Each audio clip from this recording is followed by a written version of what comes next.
I'd argue Xenoblade Chronicles is better than every other game series at this one specific thing. Now, I love the series a ton. However, I think if I had to point at one aspect of it that rises above all the others, I'd argue its world design is peak. There's few contenders that I would put up in the heights of Xenoblade at being able to consistently create, show, and develop their worlds on such a consistent basis. So let's go through Xenoblade 1, 2, and 3 and find out just what makes each world not only so compelling, but the perfect encapsulation of its story and messaging. Xenoblade Chronicles 1 takes place, according to the back of the box, on the backs of two titans, frozen in time. The Bionis, where organic life takes root and dominates, and the Mechonis, where artificial, mechanical life finds a home. The rest of the world is nothing more than a seemingly vast, endless ocean where these two giants reign supreme. Already, just having the setting be the Bionis and the Mechonis is visually striking and unique enough, but the true beauty of Xenoblade 1 lies in how it incorporates its unique world design into its overall narrative. And this will be a common theme Xenoblade utilizes across all of its games. It contrasts its extravagant, alien, fantastical worlds with an extremely human story, and that juxtaposition is utilized to emphasize the strengths of the human narrative and the wonderful world that it has. That contrast is key, and I've talked about it before, and the reason the contrast works, I would argue, is because the world is constructed as an exaggerated metaphor for the game's human messaging.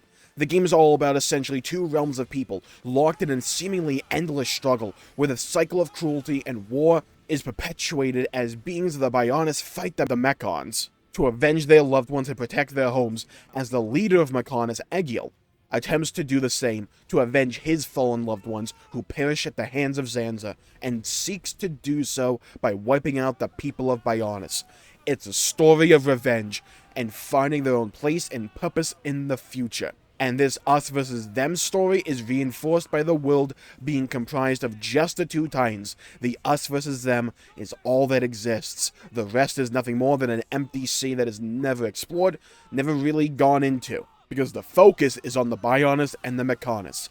Us versus them. Shulk was overtaken with a desire for revenge, just like Egil was. They are one and the same, and Egil could easily have been who Shulk would have ended up like, had he not changed his path. Then consider the state of the Bionis and the Mechonis. Frozen in time, they are essentially at a stalemate, like the forces of Bionis and Mechonis themselves, with no real ground being gained by either side. Just haymakers being thrown around occasionally. Egil managed to awaken the Mechonis and begins his attack on the Bionis, signifying Egil was nearing victory, while Shulk and company were slipping towards defeat.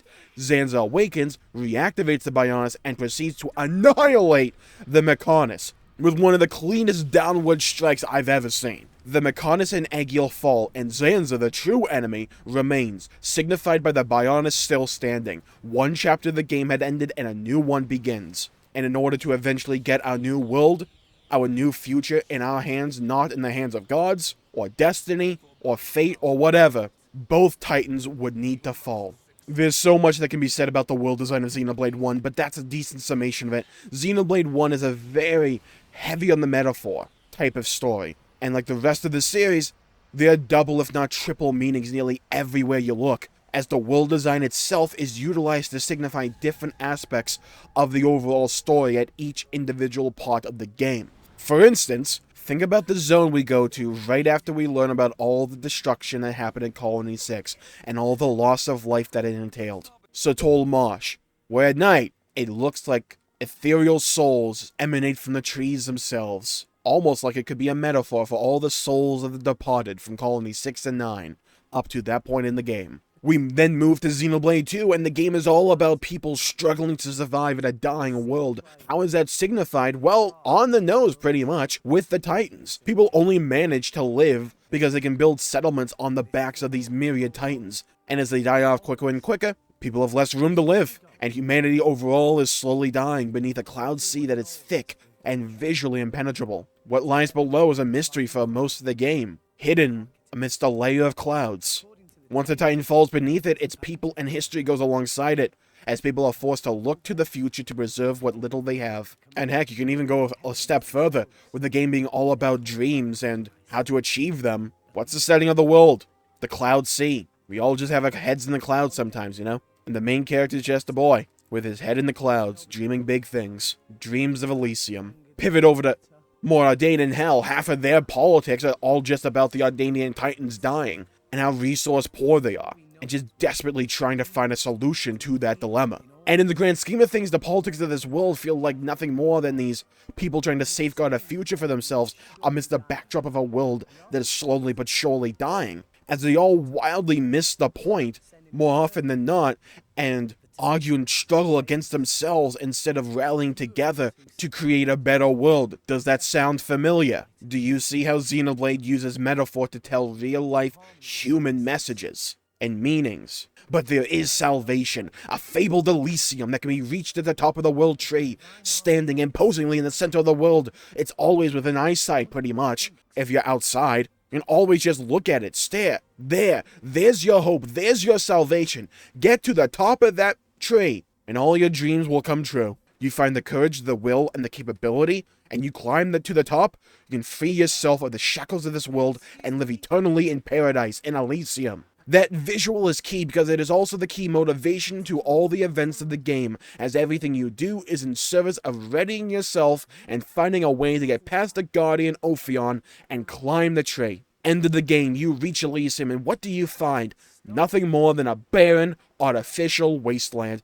There's no paradise, there's no finish line, nothing more than ruins. And to borrow a line from Halo Combat Evolved, nothing but dust and echoes. There's no mythical Elysium. And just like the true message of the game, if you want that Elysium to achieve your dreams, there's no magical place for you to simply go and job done. It's a continual effort, a grind, day in and day out to achieve your dreams. Think of the world they get to at the very end, the New Allrest. It's not like the Elysium have, at least from Rex's dreams, at the beginning, it looks nothing like it. It looks blank and empty. Honestly, it reminded me of that canyon area from Final Fantasy VII. It looks blank and empty. Desolate, but it's a canvas, something that can be built upon, much like your future. Funnily enough, for Xenoblade 3, we won't actually need all that much time to cover it, because it's pretty much a layup. They are really, really, really on the nose with this one. The entire map's a circle, like the Ouroboros symbol, where various parts of the worlds of Xenoblade 1 and 2 are thrown together in a seemingly haphazardly fashion that accentuates the fact this world feels like it was thrown together by Mobius and Zed at the last second. Like it's not a real fusion of these two worlds, but just a bunch of different parts thrown together at the last second to preserve the present moment, like taking two jigsaw puzzles and just throwing them together in midair and looking at where the pieces all fall together at the floor. The circular nature of the world symbolizes the fact that life for the people of Kevis and Agnes is nothing more than a cycle of life, war, death, and rebirth. It's a cycle just like the world. Just like how we progress through the game, we go from the beginning all the way around, all the way back to the beginning again. Because remember where Nia's castle is at Chapter 7, Aetia region. Where did it all begin? Aetia region. It ends like it began. And what is at the center of it all? All this world's problems and why everyone has to live this glorified war game? Mobius. Right in Origin. Literally called Origin, by the way. At the center of it all. Literally in the middle of the world. Heck, you can even take the box art of the remains of Araya and the Mechonis sword. They're just two elements from their respective games thrown together with no real sense of cohesion. Heck, even on the box art, it looks like the Mechonis sword is stabbing through Araya. It doesn't look natural. Feels like they were thrown together, just like the world. Because the world itself helps showcase and tell the story. And to me, that is the beauty of Xenoblade's worlds, its set pieces. They allow the story to work because they are an exaggerated metaphor of the actual narrative arc and messaging of the game. Sure, they're exaggerated. Sure, they're kind of on the nose from time to time. That's also the beauty of it. Because the juxtaposition between the fantastical elements that comprise the world and these very real human stories and themes that are going on, it just drives it all home and cranks it up to 11 for me. And I love it for that. I love how you could just stare at the world for a little bit with no context for the actual story and probably get a decent idea of the theme and message of the actual game, if you think about it for long enough. I love that. It's a really unique piece of storytelling that Xenoblade just epitomizes, So I'm going to call the video there for the day. Thank you all for tuning in. My pleasure making the video. If you enjoyed it, please leave a like and subscribe. It really helps the channel out and helps support future content, and I greatly appreciate it. And hit the bell icon to be notified when I upload in the future. And leave a comment down below with your favorite world from XENOBLADE Chronicles. Was it the 1, X, 2, or 3? Let me know. I'd love to hear your thoughts and hear your opinions. Stay safe, everybody. Have a great day, and I'll see you all next time. Bye-bye, everybody.